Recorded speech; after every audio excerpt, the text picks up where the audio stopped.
देखिए, आपके मन में प्रश्न आ सकता है, बहुत बार प्रश्न था कि समूह शरण की जो इतनी महिमा बताई जाती है, समूह शरण की इतनी महिमा बताई जाती है, तो जल्दी से आपके गले बात नहीं उतरती है। कैसे होगा, कहाँ से इतना लाते होंगे, इतने जल्दी कैसे बन जाता होगा? अभी आपकी सोच कहाँ तक है? आप जिस प्रकार की जिंदगी जी रहे हैं उस प्रकार आप सोचते हैं एक मकान बनाना है तो 1 साल तो स्ट्रक्चर खड़ा करने में लग जाता है, 1 दिन दूसरा और काम कराने में, तीसरा साल फर्नीचर बनाने में, है ना साहब? ऐसे तो है ना। तो एक मकान एक फैमिली को रहने में बनाने के लिए 3 साल लग जाते हैं। ऐसा समूह शरण जहाँ असंख्य लोग बैठते हैं, ये कैसे संभव है? ये कैसे संभव कि सांप न्योला गाय से घाट पर पानी पी ले? ऐसा कैसा होता है कि समूह शरण में 4-4 बार चले जाए और नींद ना आए, भूख न लगे, क्या करे, काम बेकार भी नहीं होता है? तो इसके लिए आस्था के दृष्टिकोण से आपको देखना पड़ेगा। धर्म विज्ञान को तर्क की कसौटी पर कसा जाता है, पर धर्म आस्था में समर्पण की कसौटी पर कसा जाता है। आप में जितना आस्था और समर्पण होगा उतनी बात आपको गले उतरेगी। देखो, मैं अपने जीवन की एक घटना दिया। मैं BA फर्स्ट ईयर पढ़ती थी। हमारे समय 10th के बाद 11th के बाद BA फर्स्ट ईयर होता था। तो लगभग यही समय था, इसी वक्त तो मैं कर रही थी। तुम्हारे शरीर को जन्म वाली माँ ने कहा कि मेरा थोड़ा सा धर्म का मैंने याद किया है, आप सुन लो। अब सुनना क्या था? संसार अनादिकाल से है, किसी ने बनाया नहीं। तो सुनने की बजाय मैंने बोलना चाहा, ये कैसे हो सकता है कि संसार का कोई बने वाला ना हो और फिर कभी नष्ट ना हो? अंत, इसका अंत नहीं, हम कहते नहीं इसका कभी तो अंत होगा, कभी तो अंत होगा, कभी तो अंत होगा। बहुत प्रश्न उठते थे, इस मनुष्य को किसी ने नहीं बनाया। तो अपन क्या सोचते हैं? हमारी सोच की थी जैसे पहले मैदान है, मैदान में बीज डाले, उगने लगे। ऐसा कभी न कभी किसी ने ऐसा प्राप्त किया, हमारा मन शांत नहीं होता। जब हम BA में इस मार्ग की तरफ मुड़ गए, ब्रह्मचर्य व्रत ले लिया, तब आस्था उत्पन्न हुई, तो अपने आप उत्तर मिल गया। भगवान के केवल ज्ञान में भी अनंत अनंत रूप में झलका है, और वह अनंत वही है जिसका कभी अंत ना। जब जिसकी डेफिनेशन ही इस प्रकार है कि जिसका अंत ना होना उसे अनंत कहते, अब फिर हमें अंत की कल्पना तो करनी ही चाहिए। तो जब आस्था उत्पन्न हुई, पहले हम क्या सोचते थे? तर्क के दृष्टिकोण से। वर्तमान परिस्थितियों से तालमेल बिठाने की कोशिश करते। हमारी सोच वर्तमान की परिस्थितियों से मिलती जुलती थी, उससे हटके सोचने की क्षमता थी। पर जब उससे हटकर सोचते हैं, जब आस्था से सोचते हैं, तो अनेक समस्याओं का समाधान हो जाता है। आप कहते हैं कैसे संभव है कि शेर और गाय एक साथ बैठ जाए? मन में विचार आता नहीं? मैं आपको एक उदाहरण देती हूँ। ये कैसे संभव है कि 6 कुल में उत्पन्न हुआ आदमी एक मलेच्छ के साथ बैठ के खा ले और पी ले? जवाब दो मेरी बात है। 6 कुल में उत्पन्न हुआ व्यक्ति, जैन धर्म का अनुयायी, एक मलेच्छ व्यक्ति के साथ बैठ के न खाने योग्य खा ले और न पीने योग्य पी ले। कैसे हो जाता है? तीव्र पाप कर्म के उदय में। तो ये होता है तीव्र पुण्य के उदय में। तीर्थंकर जैसे पुण्यशाली जीव बैठे हैं, अभी आप 2 दिन बहस कर रहे, आप अरे चुप जाओ, माता जी बैठी, चुप जाओ, है ना? तो जब हम आपका क्या कर सकते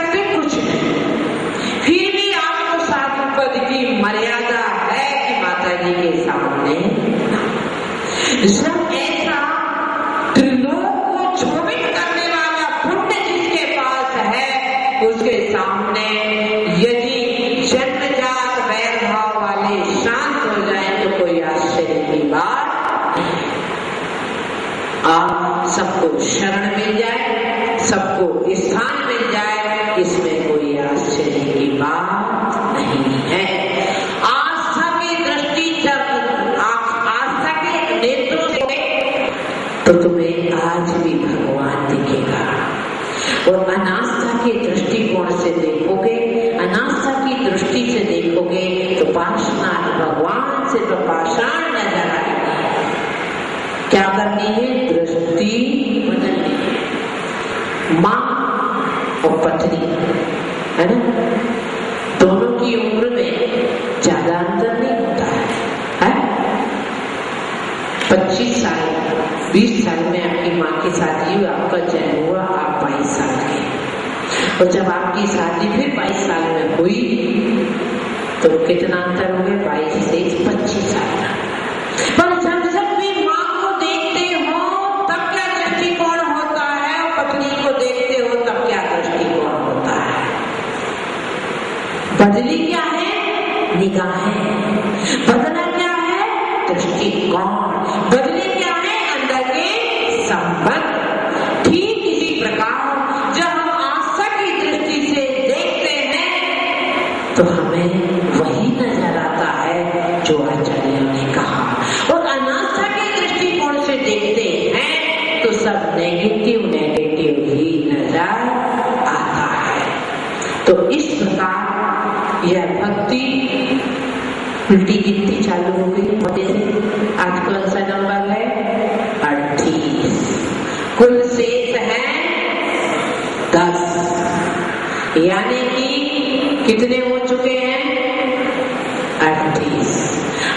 भाग हो चुका है, 1/4 से भी कम बचा है।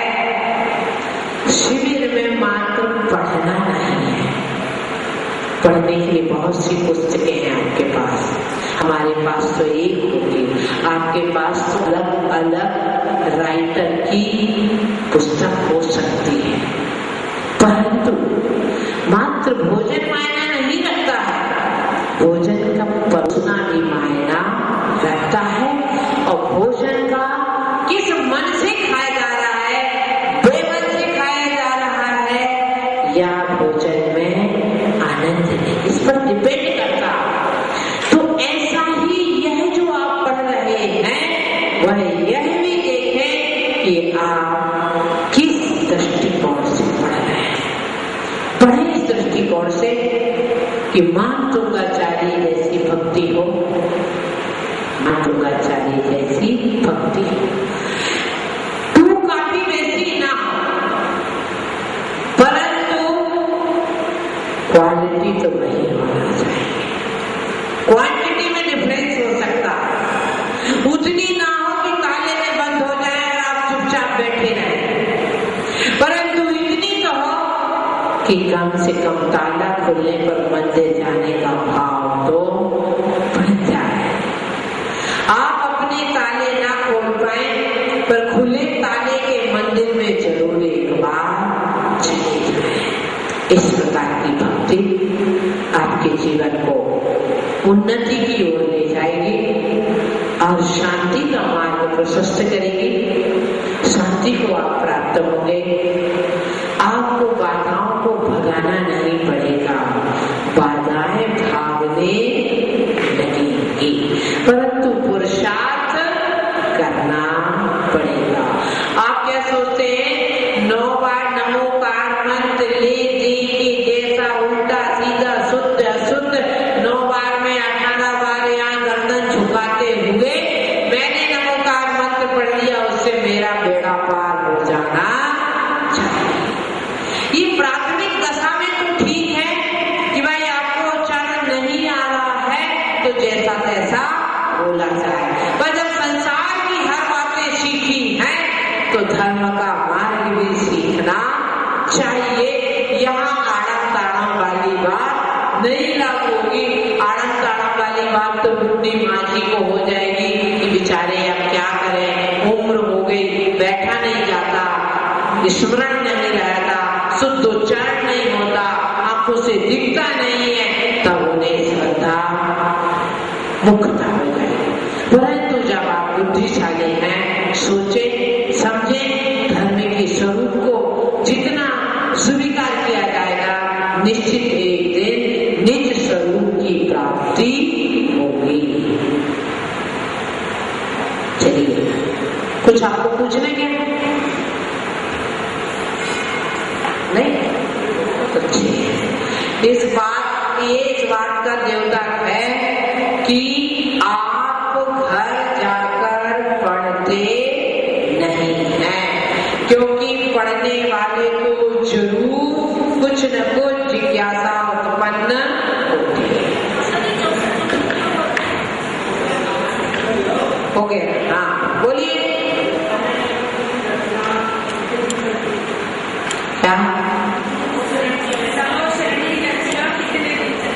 जहाँ तक एक स्थान पर जब तक दिव्य देशना होती है, तब तक स्थान परिवर्तन होने पर वह समूह शरण विघटित हो जाता है, अन्य जगह पर नया समूह शरण बनता है।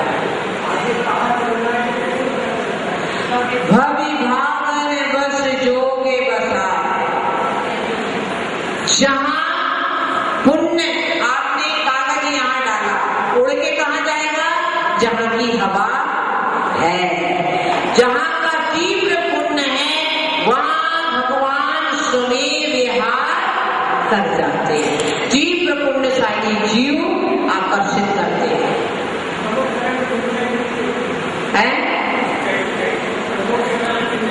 समो भगवान केवल ज्ञान होने पर जमीन से 5000 धनुष ऊपर चले जाते हैं, और एक धनुष में 4 हाथ होते हैं, तो एक समूह चरण में 20,000 सीढ़ियां होती हैं। और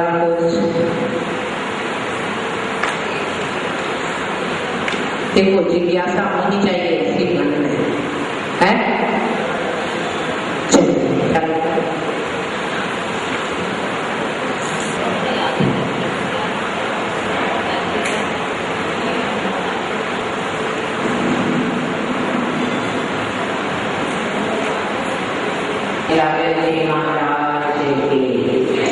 परम पूज्य वर्तमान भट्टाचार्य संत शिरोमणि गुरुदेव आचार्य अभिनंदन चाटर्जी महाराज की परम पूज्य परमोपकारी हम हृदय विराजमान गुरुदेव मुक्ता फल प्रकर भूषित भूमिभाग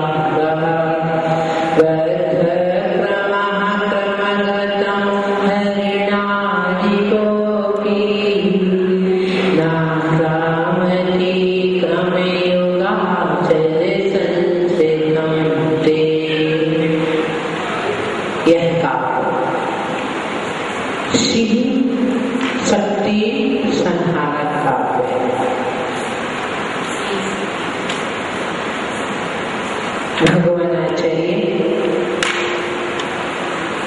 भक्ति का प्रभाव क्या होता है, भक्तियों को कितने सहज रूप से उन्हें शांत कर देता है, उनका सामना कर देता है। अच्छा नहीं, शांत कर लेता है, यह आचार्य बता रहे हैं। तो लिखे शब्दार्थ भिन्न,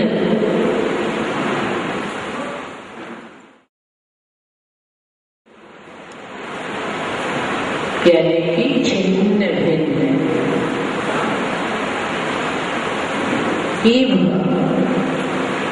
इव हाथी, इव हाथी की, कुंभ गंडस्थल मस्तिष्क से गंडिस्टम मीन्स मस्तिष्क प्रैक्टिकली गलत झल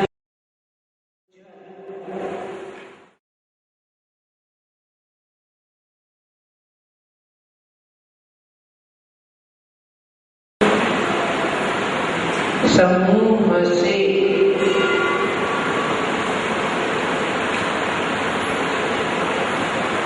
भूषित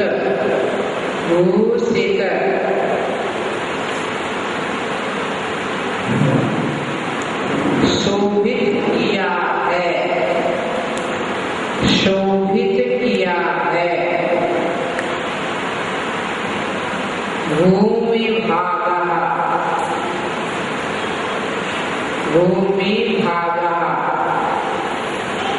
भूभाग को या भूमि के हिस्से को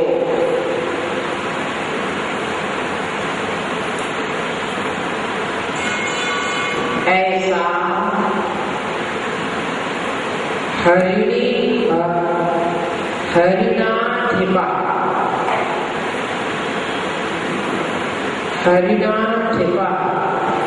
सिंह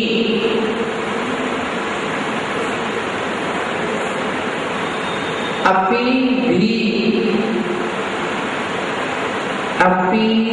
भी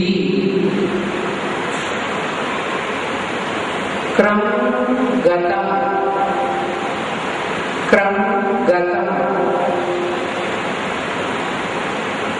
पांव के लिए